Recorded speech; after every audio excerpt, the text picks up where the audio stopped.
Since 2017, the Italian Wine Podcast has exploded and expects to hit 6 million listens by the end of July 2023. We're celebrating this success by recognizing those who have shared the journey with us and giving them the opportunity to contribute to the ongoing success of the shows. By buying a paper copy of the Italian Wine Unplugged 2.0 or making a donation to help the ongoing running costs, members of the international Italian wine community will be given the chance to nominate future guests and even enter a prize draw to have lunch with Stevie Kim and Professor Attilio Scienza. To find out more, visit us at italianwinepodcast.com. Chin chin!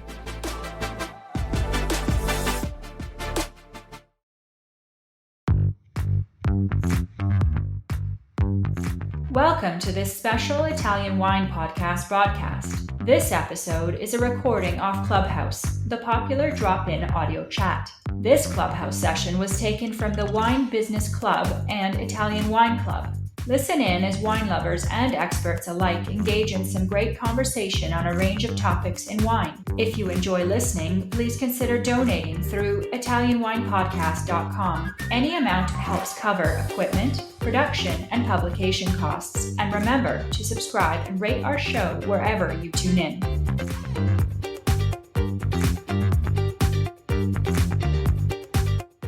Okay, hello everybody. My name's Stevie Kim and welcome to the Italian Wine Club or House, whatever it's called now, on Clubhouse. This is, of course, the Ambassadors Corner. And today we have from the mod host is McKenna Cassidy. Ciao, McKenna. Hi, Stevie. Hello. How are you? Where are you? Are you in New Jersey? Yeah, I'm in Hoboken. Which is right across from New York City for context. I met McKenna this year for the first time. Was it in January when I met you at Hugh's yes, party? At Salt Creek Grill in Princeton, totally. Yeah, Salt. And I said, and it was kind of late into the game, but Hugh was like, you have to get her into the program. And I said, no, it's very late. You have to study a lot. And then if she fails the exam, she'll blame it on you, you know, and it was great because you passed the exam. Congratulations. Yes, thank you. That was difficult to do in 2 months, but it was worth it. Awesome. Yeah, awesome. McKenna, so, you know, I know you love Italian wine, of course, and you work for E.J. Gallo, but it's kind of different in New Jersey, right? Is it a different company or how does it work? Yes. Yeah, so I'm in a leadership training program with the winery, but I work for one of their affiliate distributors because in the United States, liquor distribution happens through a separate company than the people who make the alcohol. Right. So I work for Gallo Wine Sales of New Jersey, selling our luxury portfolio in New Jersey. Okay. And how significant is the Italian wine in the luxury portfolio? Oh, yes. It's my favorite wines to sell. It's called the Maze Row portfolio, but it includes Allegrini, known for their Amarone, Tornatore, known for their wines of Etna, Argiano and Brancaia from Tuscany, and Yerman from the Northeast, and Piropan just outside Verona. So it's a great group of brands. Yeah, we're very familiar with all of them. But, you know, McKenna, I have your bio in front of me, and it says you love country swing dancing. What is that? First of all, I didn't even know, like, where do you even go in New Jersey to do something like that? Yeah, sadly, we can't. It's an Arizona thing. It's a desert thing. I was like, I've lived there for some time. I mean, New York area. And I'm like, I've never heard about any parties that entails country swing dancing per se. This is a great question. Very valid question. I'm originally from Phoenix, Arizona, and I grew up like swing dancing every week. So it's like a fast-paced version of East Coast swing with a few more dips and spins and aerial moves that make it really fun. But is it more country or is it more swing? It's to country music, so more country. Okay. All right. Yeah. That's interesting. I think you're the only person I know who has this on their bio.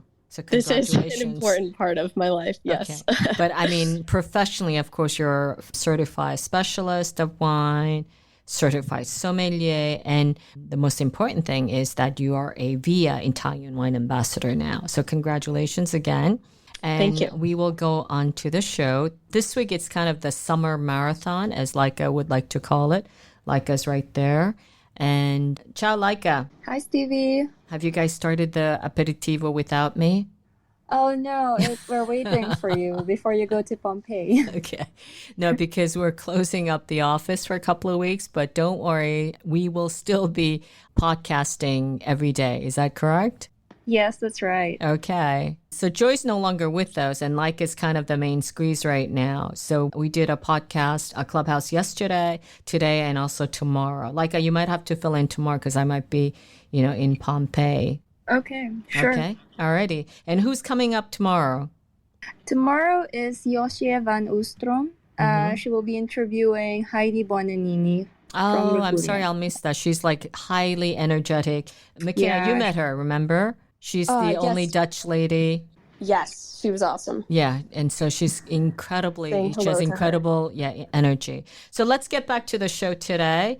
McKenna, why did you choose? I understand there are two guests today, Giorgio and Roberto. Is that correct?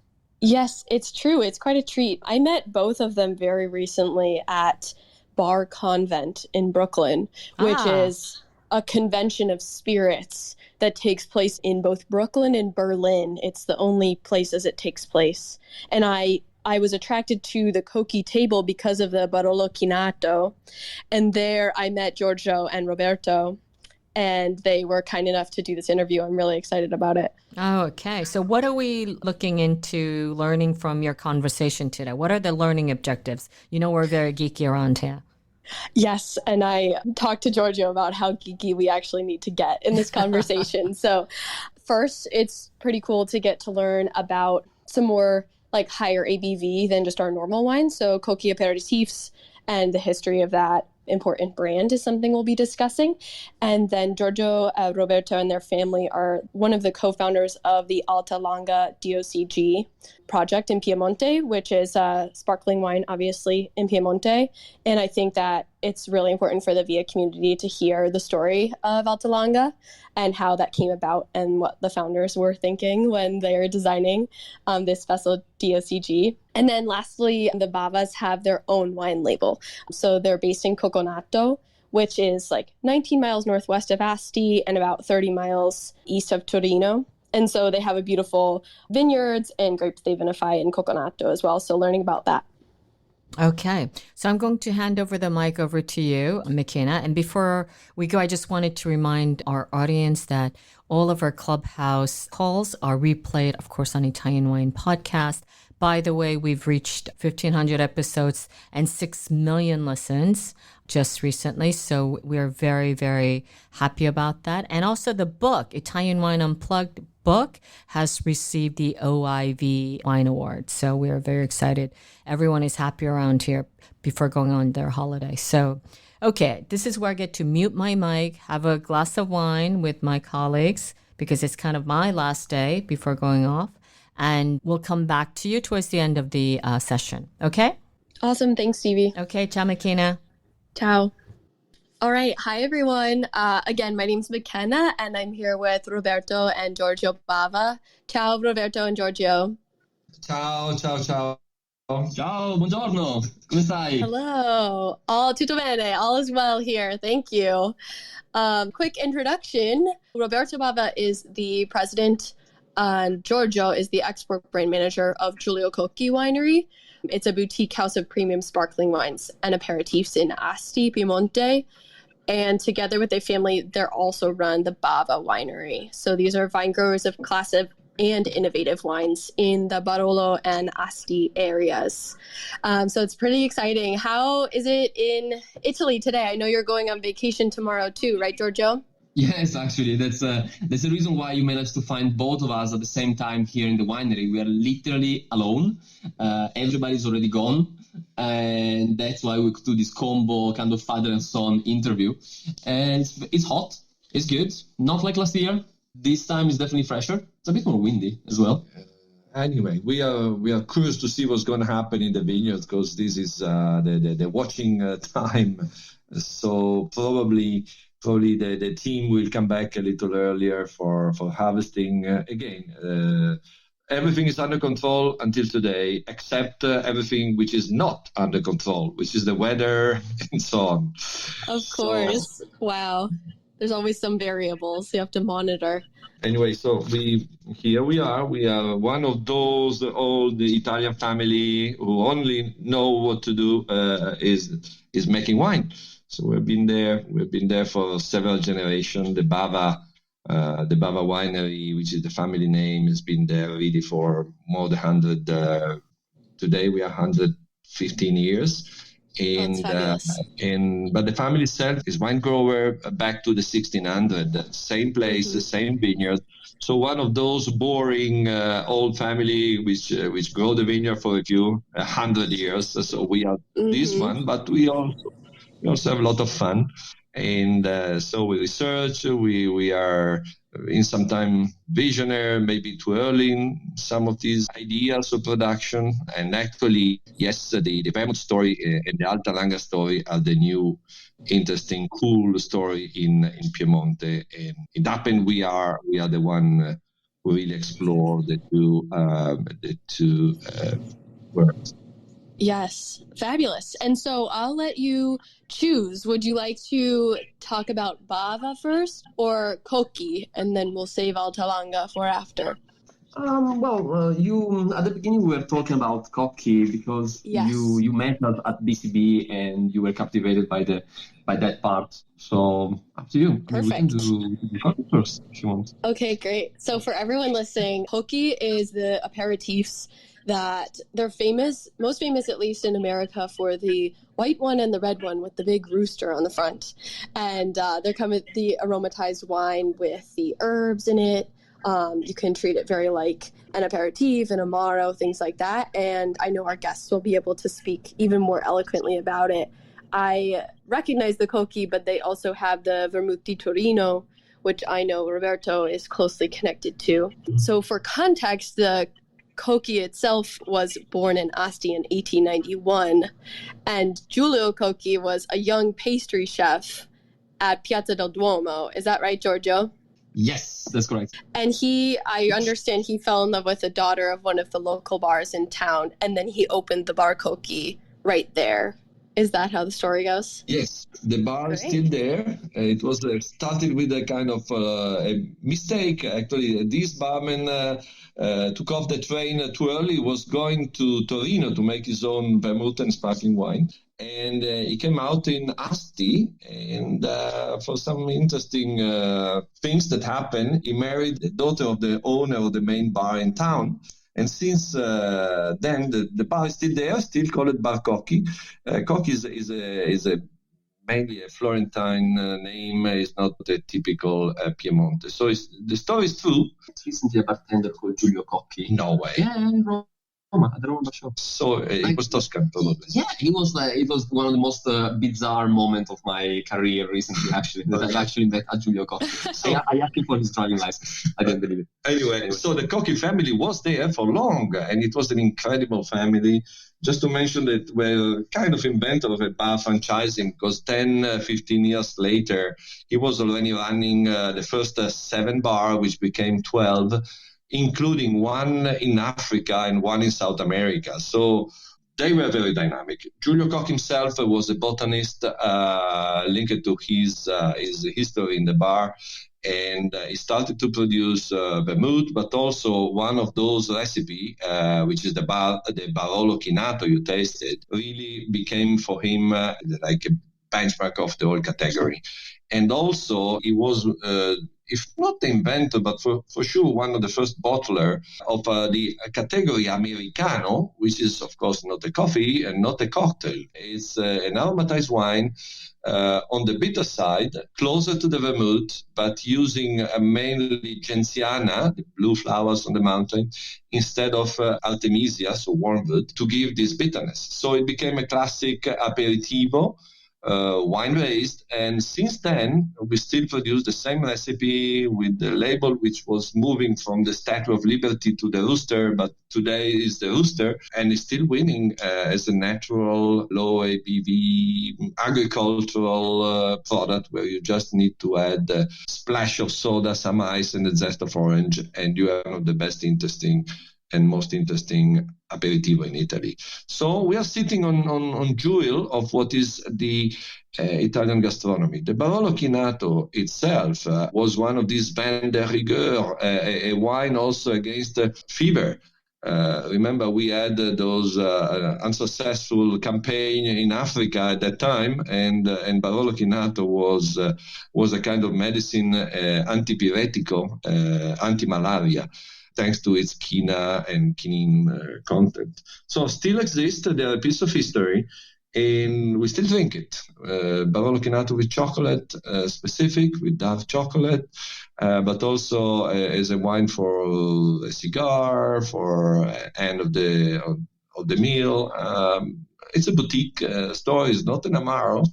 Barolo as a liquid is kind of expensive. It needs to be Barolo to be a Barolo Chinato by law. So it's in the upper range of aperitivo digestivo from Piemonte. That's fabulous. Thank you so much, Roberto, for sharing. I just, for everyone listening, want to attest to how delicious the Barolo Chinato is. And the reason why I was so attracted to it when I saw it at Bar Convent in Brooklyn was because it's not a part of my generation's drinking culture, but I think it's a beverage that has so much value. I have a summer cold right now, and I went and got some Barolo Chinato and was enjoying that to help heal.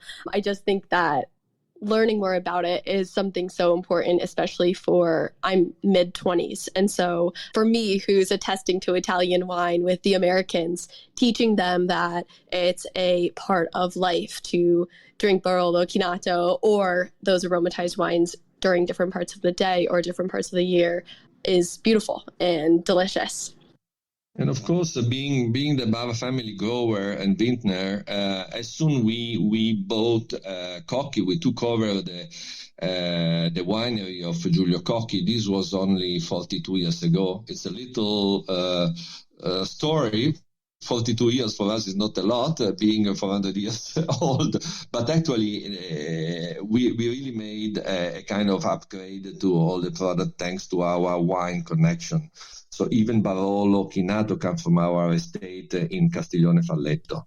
Can we actually, I'd like to add something here because I don't really know exactly who are the listener and so on, but like when we go around, one of the first things that we actually explain is what we are talking about, because we live in a very interesting situation where we are neither, with Cocchi, we are neither a producer of spirits, like just a brand, a liquor producer, and only winemakers. The beautiful things about vermouth and aperitivos and Barolo Chinato is that we sit literally in the middle of the two worlds.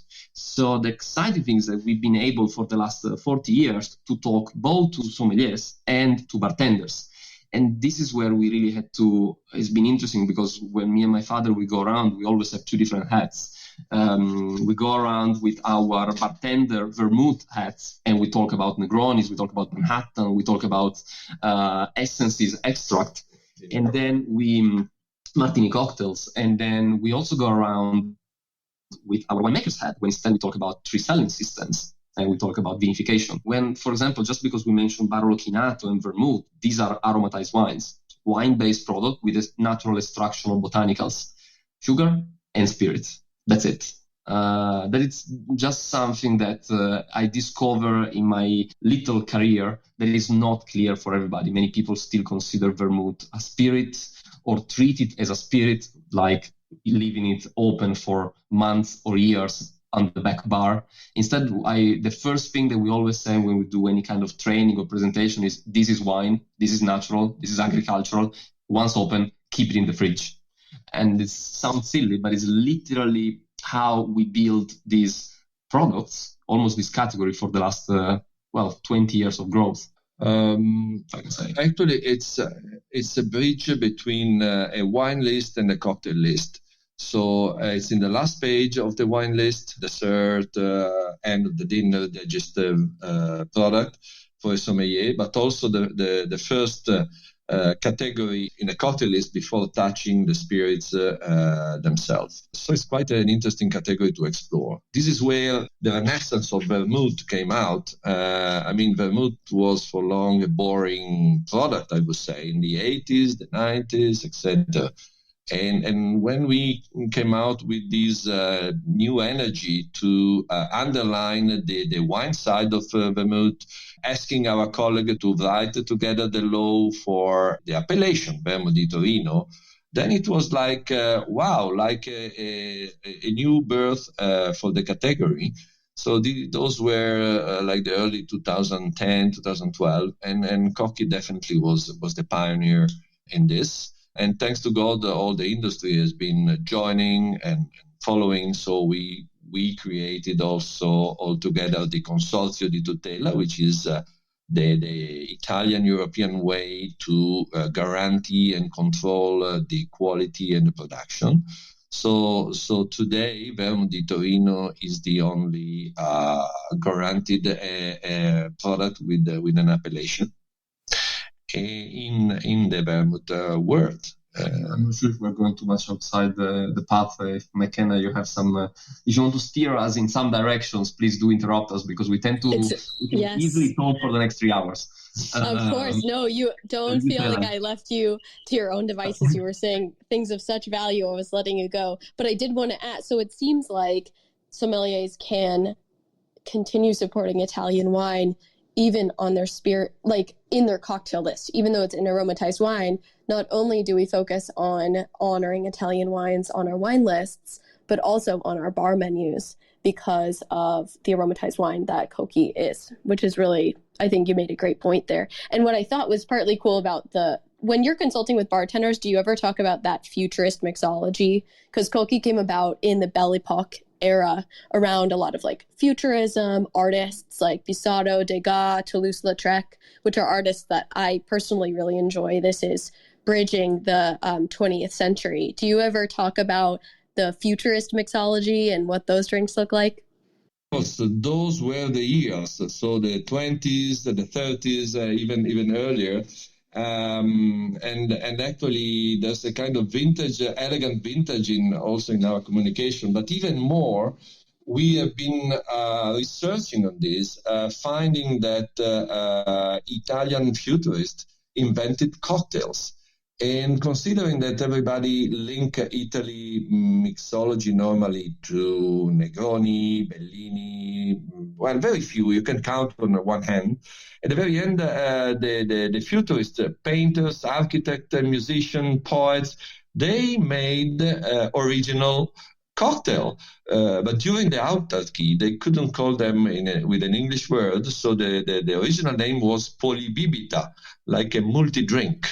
And it was definitely fascinating. So what we did in our research was to print a book called The Futurist Mixologist, where everything is written there, and it's like a cult book for barmen, because they can go and repeat these original cocktails from the futurist artistic movement.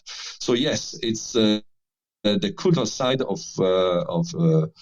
those products is really dense, and you really could even open a bar only doing this style of cocktail. We discovered 19 different recipes, which were already written in Marinetti cuisine book, the Futurist Cook book. But what we did was really to make them how can I say, reproducibili, which you can now remake it with the original ingredients, etc., etc. So yes, we belong to that part of the history, and they were really incredible. We still do things linked back to that times. Fabulous. I think it attests to the versatility of the aromatized wines. And I have a customer actually in New Jersey doing mignonette for oysters with aromatized wine. So making a homemade kind of champagne vinaigrette with an aromatized wine for oysters, which we eat a lot of here. So that's really cool. Thank you so much for sharing about that, Roberto and Giorgio. And okay, great.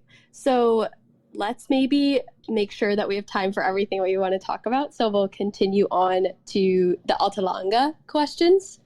So Roberto, I know you have your personal story here, and Giorgio is a great witness to that as well. So could you tell us, I know you're one of the 7 founders of the Alta Longa project, and people listening to this podcast love stories like this, so dive all in. But this is a very important sparkling wine, DOCG, in Piemonte. Could you tell us how that began and with your relationship with the other founders? Yes, well, Altalanga is a new name with the old soul. Also because Piemonte was the second producer of sparkling wine in the history after Champagne. And sometimes the new generation is not clear the point. Really, we in Piemonte are producing bottle fermented sparkling wine for more than 150 years. So it's really a long tradition and heritage. What we didn't have for long was an appellation to name this tradition.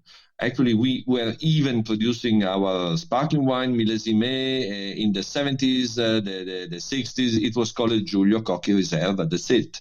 Brut Reserve, etc. Now, starting in the 2000, early 2000, 7 producers put together in an association called Case Storiche, Historical Piedmont Sparkling Wineries. And we were one of those.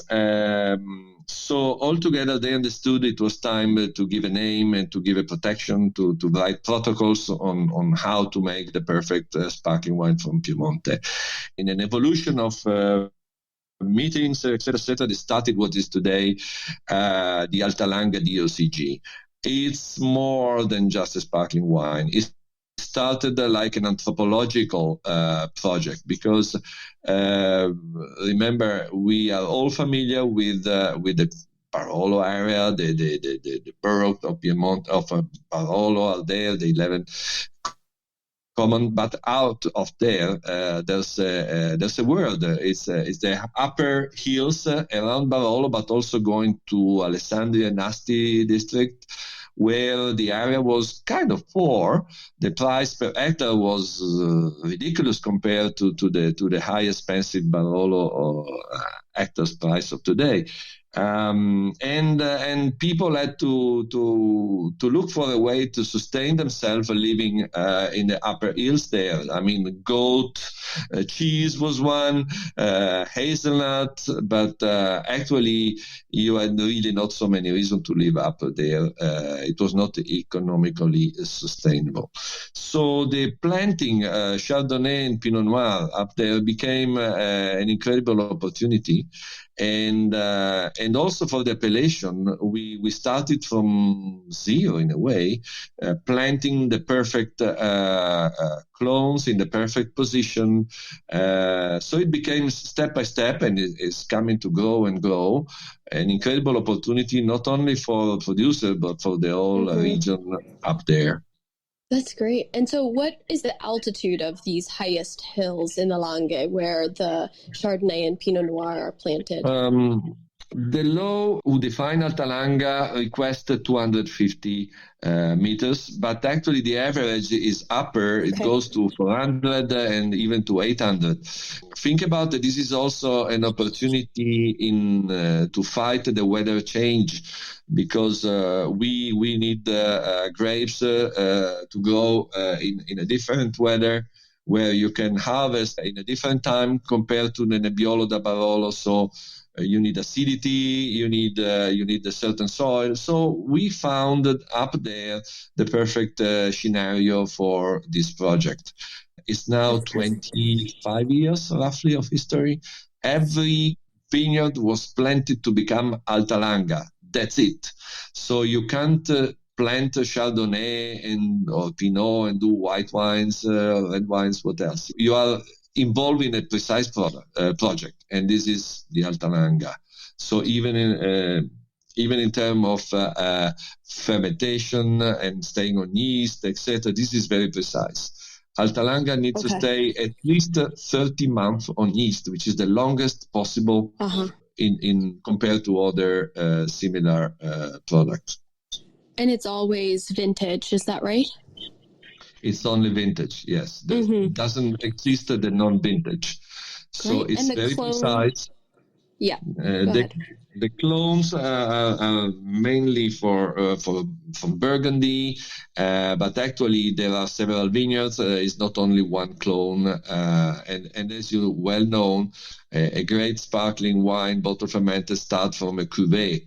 So even here, talking about a single vineyard, it's not in the philosophy of a quality sparkling wine. It needs to be a cuvée coming from different, maybe altitude, maybe estates, because the skill here is also the skill of the blender and the enologue in the cellar, of course. And also because it was chosen to actually have cuvées among different vineyards rather than different years.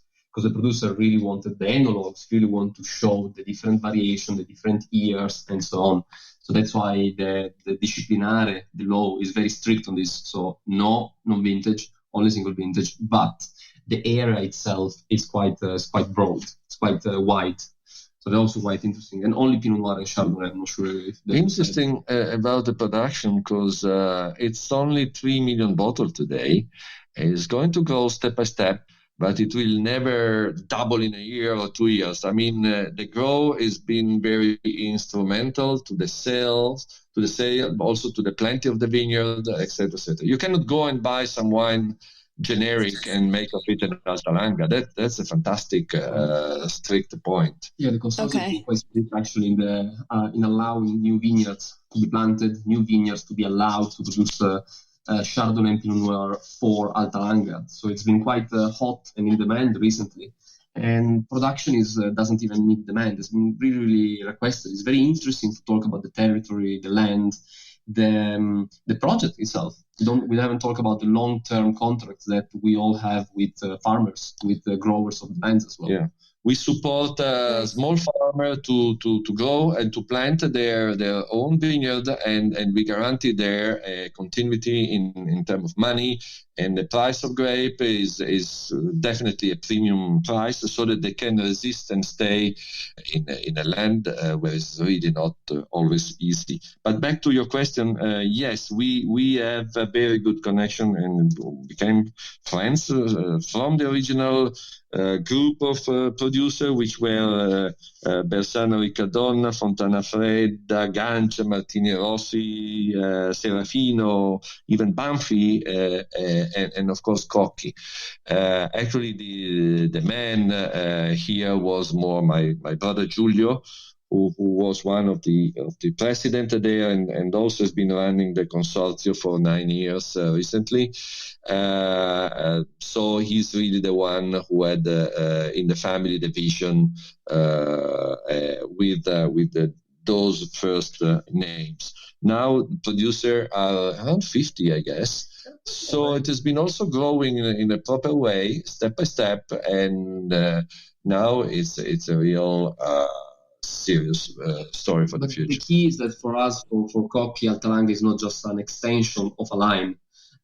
It's really been the heart of our sparkling wine production for quite a few decades now. So it's not just like when with Bava, with other winery that we have, we decide to add one line. So we add one product, we add, a Pinot Noir, a Rouquet, or a Moscato. For Cocchi, Alta Langa has been really the heart. We only make sparkling wine, not still wine with Cocchi. We only make aromatized and sparkling wine, which is why still the company itself is called Giulio Cocchi Spumanti. We define ourselves as a winery. Yes, then we also make vermouth, but it's a winery. Yes. Okay, makes sense. Thanks for clarifying. And then to that end, could you speak on a few of the expressions you make in the Alta Langa, like the Paz Doce Millesimato or the Totocorde? And then are the other producers making wines of similar style, and what sets these wines apart? We worked on all the expression because, again, we were in a way pioneer. Actually, Cocchi was the first to do a Blanc de Blanc, which we call Bianca Bianca in Piedmontese. So this was the first expression in the DOCG with 100% Chardonnay. We also explored the rosé, very, very early rosé, made 100% of Pinot Noir Seigneur.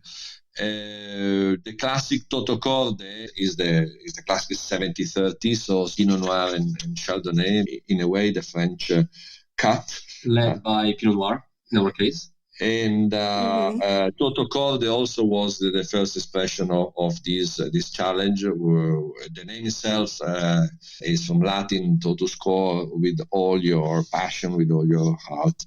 So this was really like a challenge. We came little later with the Padosé, which is the expression specific of the soil. Actually, this Padosé is so rich and creamy, zero sugar, but that kind of elegance that comes from the soil. We release it after 18 months on yeast, so it's quite a reserve if you want. 80, not 18. 80 is, yeah. The average of cocky is 48 to 60. So again, we play serious with long stain on yeast, small bubbles, very fine product altogether. So the range is 4 labels today, but actually we have verticals to come out. We'll be probably releasing a few more product, including a 100% bio product probably next year. So beautiful. That's great. But also just a word about the method Martinotti, because Cocchi is also one of those pioneers doing the first Martinotti Charmat style, because Giulio Cocchi, the winery was 400 meters from the Royal Institute of Viticulture of Asti, where Mr. Martinotti was the director.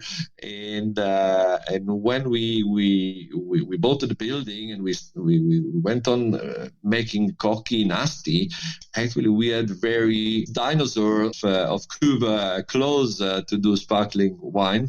So we really think that we belong to this kind of history, which is incredible. So aromatized wine, okay, but even sparkling wine like aromatic. So Bracchetto, the Asti, made in Asti, and even the dry Chardonnay and sparkling wine. So again, sparkling wine was really a big part of this heritage. If I'm not mistaken, Martinotti actually invented or developed or patented the Martinotti method in 1895. While 1895. While Giulio Cocchi founded put the first building block, the first production in 1891. So it was literally those years, and they were like neighbors in the same square. Was that at the same time? That's awesome. This kind of Italian things where we are old enough. I don't remember myself in the first person. There's no doubt you're a part of the history of the sparkling wine. That's wonderful. That's awesome. And which is your favorite to drink in your free time? And who does the remuage on the pupitre by hand? Is that Giorgio? Is that his job? Yes. Well, they prefer to send me around the world because I sleep quite well on airplanes, and I usually take overnight flights. I do know how to do it a little bit. I tend to have more people that do it tend to have more muscles than what I have, unfortunately. But we have a little team of a couple of people led by my uncle, doing the remuage. Actually, one of them was one of the original Cocchi employee that we had that just a couple of months ago retired after 42 years with us. Wow. So, yeah. When you talk about being artisan, he has been touching, we say, we don't, okay. We're touching the bottle for 38 years non-stop. So all the bottles we produce were been personally touched by these two guys. One is still here. Oh my goodness. And now we have the new generation coming. So it's fascinating, very artisan in a way. I do drink the Rosa, by the way. That's the one I always bring home from me. I do Bianca because it's very Giorgio Armani style. So creamy. The white bottle, transparent bottle, it's to die for with food. We are in Italy, don't forget antipasti is not only aperitivo. So we use wine glass, and then play carne cruda, vitello tonnato, anything hazelnuts, but also risotto. So until the risotto, we normally now have lunch and dinners with Alta Langa. That's to die for. Oh, fabulous. This is perfect because, what's that, Giorgio? No, just because they're not overly sparkling. We're not talking about heavy bubble. We're still talking about at least 3-4 years. Our Alta Langa do a minimum of 4 years sur lit. So they tend to be extremely delicate. Even the bubble, the perlage itself, I should let it have it for the whole meal. For some sparkling wine, after a while, I really cannot have them. Instead, for Alta Langa, it tend to be very rich, very creamy. That's the beauty of it. It's very good. Mm-hmm. Because of that depth of flavor and the structure, which lets it pair with so many different things. So what do you pair with the Rosa if Roberto has the Vitello Tonnato? Yeah, well, I go with a bit of Bresaola. Then we tend to consume a bit of charcuterie here.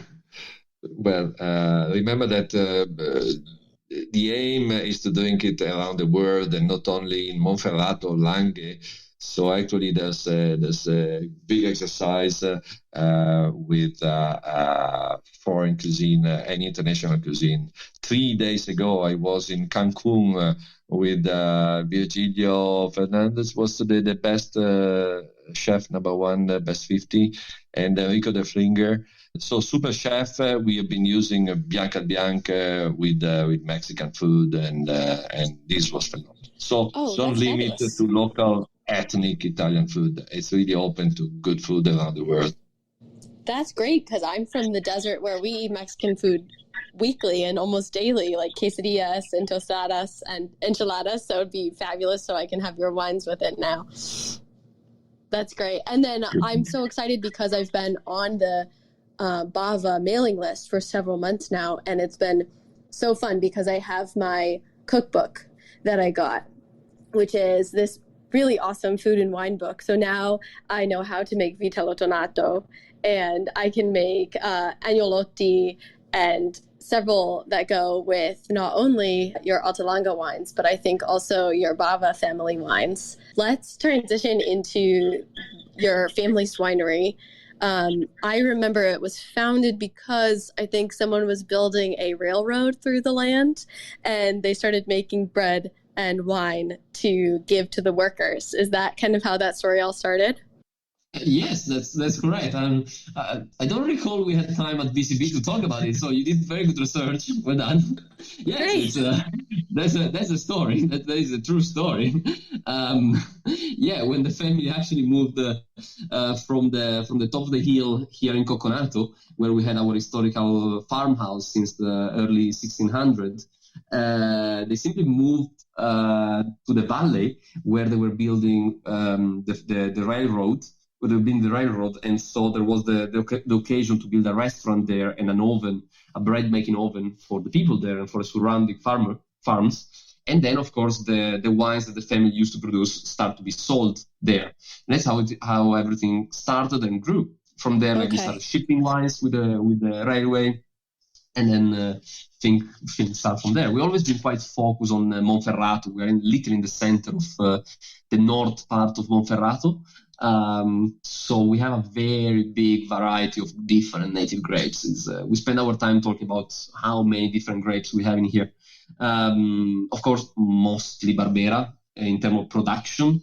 So we are, let's say, a Barbera house, but also Nebbiolo, because we then go all the way then to Castiglione Falletto, where we have a little estate, a little farmhouse in the Cruz Carrone. And plus we make Monferrato Nebbiolo, which is quite fun. Oh, fabulous. Yes, so Coconato is in Monferrato Astigiano, or is it Casalese? Which is it considered? Yeah, it's not a tropical drink. Instead of the name, you would say coconut. But I don't know how it came out. It was from Romans. That's awesome. Perfect. Yeah. And your Barbera is the Stradivario, I think is the title of your wine. In that, can you tell us about the connection between the music and the wines of Bava? I know that there was a few composers that would inspire, like Barber, who does the song Adagio for strings, which is such a gorgeous like 11-minute song. Everyone should go listen to it after this while you're drinking Bava wines. But could you tell us about the relationship with the music for the Barolo and the Barbera? Yeah, that's interesting. In 1980, in the early 80s, we had this very old cellar available to do things, and our father, he's still alive, by the way. My father is still alive, 92 years old, still in the winery today. Wonderful. And he gave us the cellar to do things, and my brother and I, we were fanatic of jazz, so we decided to host a whole orchestra for several years, actually. But hosting an orchestra of 20 people with a lot of jazz people coming from all over, etc. This gave us the opportunity to understand how the music could be a meta language in a sensorial way to explain in an unusual at that time storytelling about the wine.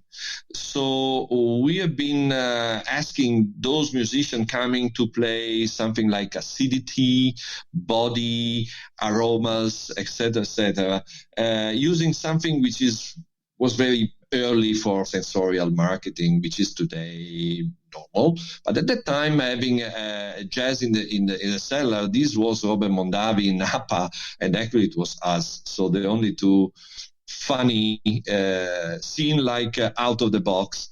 But actually, still today, the story works because we may explain certain Barbera using Malcolm Arnold better than Stravinsky according to the character of the Barbera.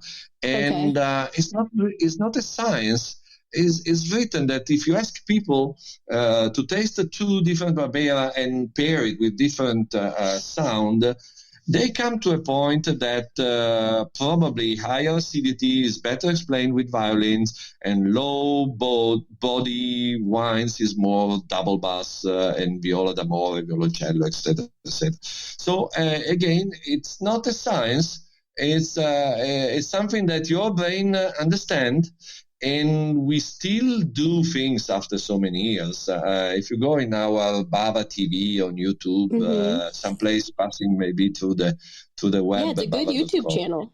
I like it very much. Bava YouTube. You would find what we did last year was we went to the vineyard to encourage the vineyard because there was this very dry weather. It was like kind of problem. The vine were really suffering. So we asked the 5 musicians from the Royal Orchestra of Torino, from the Royal Theatre, to come and play Barocco winds music like Haydn, Philip Telemann, Bach, etc. Yes. And it was so incredible, so funny, but so logic. And it was a great fun. So we still do these things, are not scientific, but people love it, and we talk to the brain of people, and it's a perfect storytelling of flavor, taste, history, etc. So that's how it started, and this is why we call Stradivario our Super Barbera, which we aged for 10 years before selling it, but it's one of those Super Barbera that changed the history of the Barbera 40 years ago, still producing there, and we are still selling it in like several vintages available even in the United States to broadband. So we do vertical, and we have violin playing the taste, the body, and all the characteristics that can explain it to a sound. Okay, so, yes. Thank you for explaining that. That is more than I could have asked for in an answer. That was awesome. I haven't heard someone doing that in such quite depth before. And so for those of us who haven't been to Cogonato specifically, it sounds like clearly you have wonderful musicians there. The town itself has been ranked amongst the most beautiful towns in Italy. Obviously, a variety of grapes grow well there, but it sounds like there's several kind of ancient churches. One of your vineyards is by Madonna della Neve, the snow, obviously. And which grapes are you seeing are like thriving right now? Which are you going to have to harvest first? Well, in here in particular, We consider that we do harvest many different types of grapes. We are quite a wide type of range between Bava and Cocchi. So yeah. So in terms of harvest time, I was talking with my uncle just a couple of days ago, and we will probably start with of course, with sparkling wine, with the grapes for the sparkling wine, more or less on the 25th of August, which is far away, again, the Alta Langa area. In Cocconato, in here, we have a slightly warm climate, which is very good for red grapes as well. We do start usually with Alba Rossa in Cocconato, which is a very niche and rare grape variety. Super interesting. It was a cross between Barbera. Go ahead. Sorry, I got excited because it's Chartreuse and Barbera. Yeah, well, correct. Very impressed. We are very impressed, McKenna. Thank you. Wow, the level of knowledge is wow. Sorry, we're surprised just because usually when nobody knows Alba Rossa. I mean, nobody knows Alba Rossa. Oh yes, Alba Rossa is very important and special. Yes. It is for us. Yes. Hopefully, we are working to make it important also for the market, for sommelier and consumers. It's taking some time. Let's say that before it will become the next Cabernet Sauvignon, it's going to be a long way. But anyway. Yeah. Why do you think? What's the value of Alba Rossa for you? Like, what do you think people misunderstand that's beautiful about it, that you're evangelizing? Well, it's not like a misunderstanding. It's not like it just is one out of endless niche native varieties. We also make Rouquet, for example, which I personally love. For springtime, for summertime, Rouquet.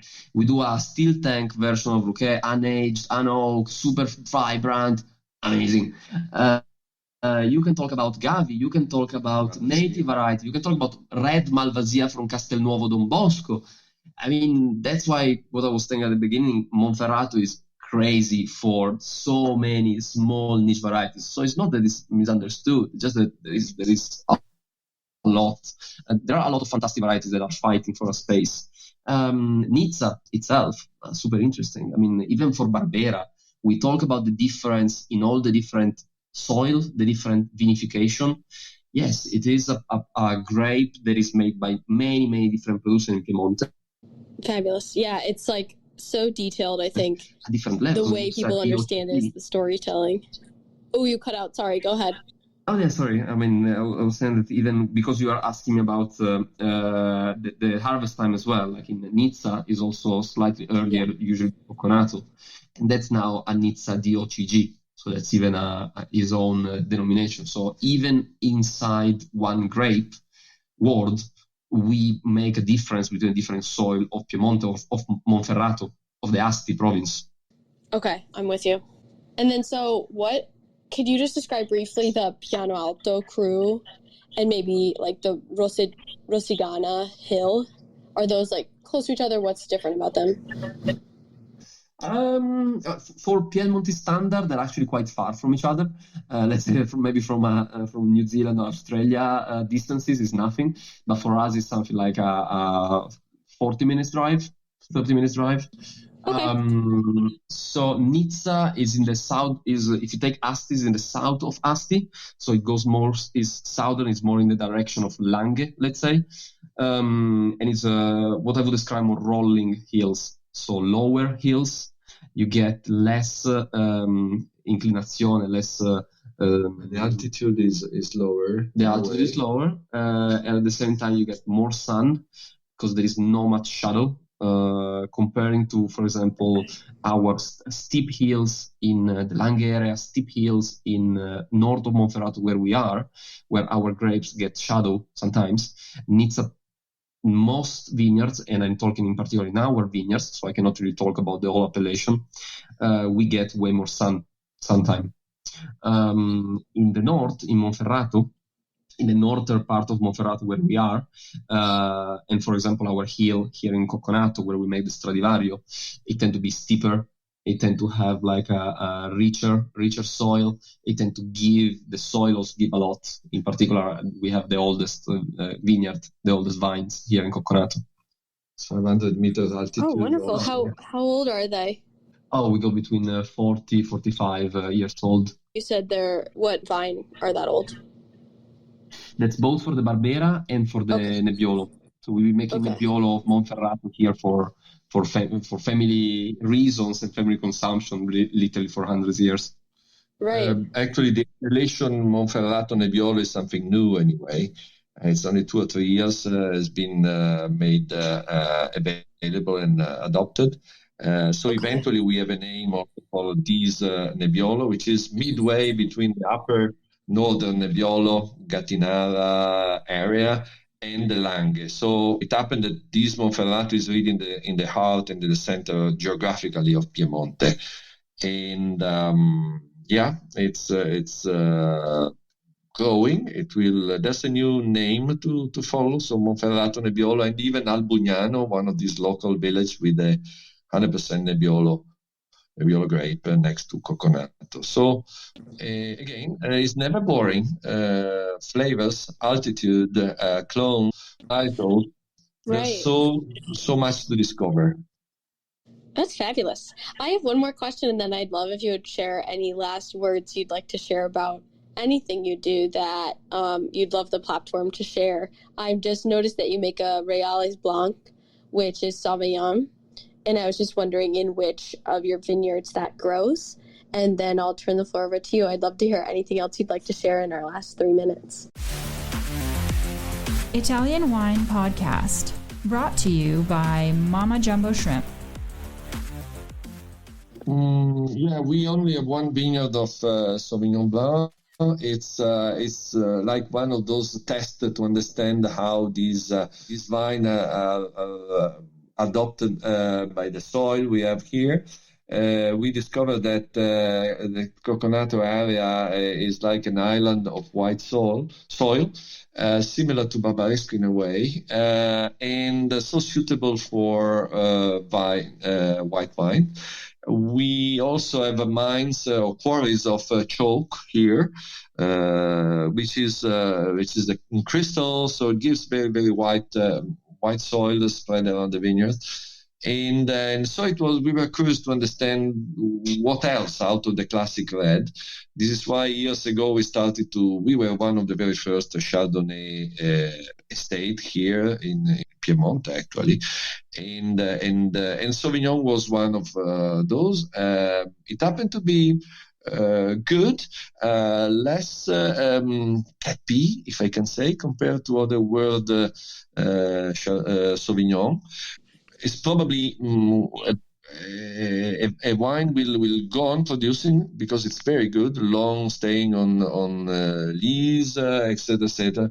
But it's also true that if there's a next step, this will be on some probably native grapes, which we still have to discover. So we want to be an open system, a laboratory of